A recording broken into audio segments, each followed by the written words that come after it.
पाठ 14 याकूब और एसाव।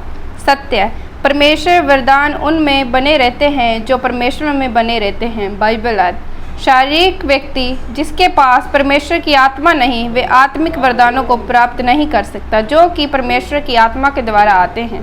पहला कुरिन्थियों 2:14। परिचय जब सारा की मृत्यु हो गई तब उसके पुत्र इसहाक ने उसके लिए विलाप किया, और जब उसके पिता ने उसका विवाह कर दिया तब उसे शांति मिल गई। उत्पत्ति 24:4, 10:51, 67, 25:20।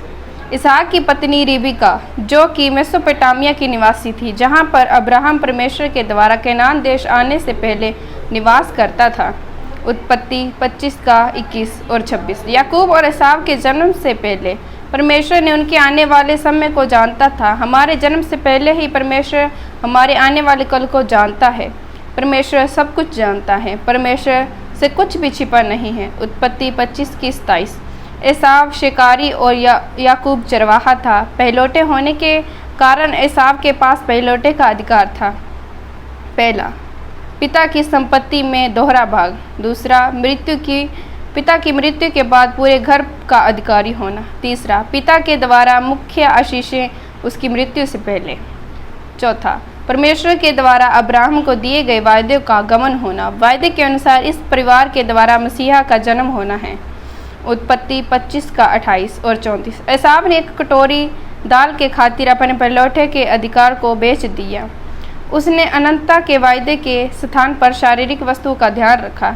कैसे भी करके याकूब एसाव के पहलौठे का अधिकार प्राप्त करना चाहता था। जब एसाव ने पहलौठे का अधिकार बेचा तब परमेश्वर की वाणी बड़ा छोटे ही सेवा करेगा सच हो गई। उत्पत्ति 25:23, उत्पत्ति 27:41 और 43। जब याकूब ने एसाव का पहलौठे का अधिकार छीना तब एसाव उससे बहुत क्रोधित हुआ, किंतु उसके पास कोई उपाय न था पुण्य उसे प्राप्त करने का। इब्रानियों 12:16 और 17। एसाव ने इसहाक की मृत्यु के बाद याकूब को घात करने की योजना बनाई, किंतु रिबका ने याकूब को मेसोपोटामिया में उसके परिवार में भेज दिया। उत्पत्ति 28:10 और 15। याकूब ने उसकी यात्रा के दौरान रात्रि में एक सपना देखा कि स्वर्गदूत ऊपर और नीचे उतर रहे हैं। सपने के द्वारा परमेश्वर ने अब्राहम के साथ बांधी हुई वाचा का दर्शन दिया। पहला, उसके वंशज केनान देश के अधिकारी होंगे। दूसरा, उसके वंशज से एक बहुत बड़ी जाति उत्पन्न होगी, रेत के कणों के समान। तीसरा, याकूब के द्वारा परमेश्वर समस्त जाति को आशीष देगा। सबसे पहले छुटकारा देने वाला वायदा अदन वाटिका में किया गया था। उत्पत्ति 29:1 और 31। मेसोपोटामिया में याकूब ने 2 विवाह किए और उसके 12 पुत्र उत्पन्न हुए, और परमेश्वर ने उसको वापस अपने देश में लौटने को कहा, और ये वही देश है जिसके विषय में परमेश्वर ने अब्राहम से वाचा बांधी थी। और एक याकूब से परमेश्वर ने याकूब के हर एक कार्य में उसकी रक्षा की। परमेश्वर ने याकूब के स्थान पर उसका नाम इस्राएल रखा।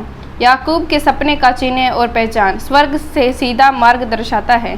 परमेश्वर का स्वर्ग से उतरना धरती पर हमारे लिए वायदे के अनुसार छुटकारा देने वाला हमारे लिए सीधा मार्ग तैयार करेगा परमेश्वर तक पहुंचाने का। व्याख्या। इस पाठ के अंदर याकूब अपने भाई एसाव से दूर भाग जाता है क्योंकि एसाव याकूब को मारना चाहता था। एसाव बहुत क्रोधित था क्योंकि उसने मूर्खतापूर्ण एक कटोरी दाल के खातिर अपने पहलौठे के अधिकार को बेच दिया, किंतु परमेश्वर ने याकूब की रक्षा की और परमेश्वर अब्राहम के साथ बांधी हुई वाचा के कारण निरंतर याकूब के साथ रहा। पुण्य दोहराना। शुरुआत में आदम और हवा की परमेश्वर के साथ मित्रता थी और उनकी आज्ञा पालन के कारण उनके वंशज आप और मैं सब परमेश्वर से अलग हो गए। जब तक परमेश्वर स्वयं मार्ग तैयार ना करे तब तक परमेश्वर के साथ पुण्य मेल मिलाप नहीं हो सकता, किंतु ये परमेश्वर के वायदे के अनुसार संभव हो सका कि छुटकारा देने वाला आएगा जो शैतान और पाप के विजय प्राप्त करेगा। पूछें, इस कहानी में आपको कौन सी बात अचंभित करती है? इस कहानी में कौन सी बात सबसे रुचिकर थी? चुनौती। जो भी इस सप्ताह में आपने परमेश्वर के वचन से सीखा है वे दूसरों को भी सीखा। हालेलुया। अगर आप प्रार्थना कराना चाहते हैं और इस वचन के बारे में और जानकारी प्राप्त करना चाहते हैं तो नंबर पर कॉन्टैक्ट करें।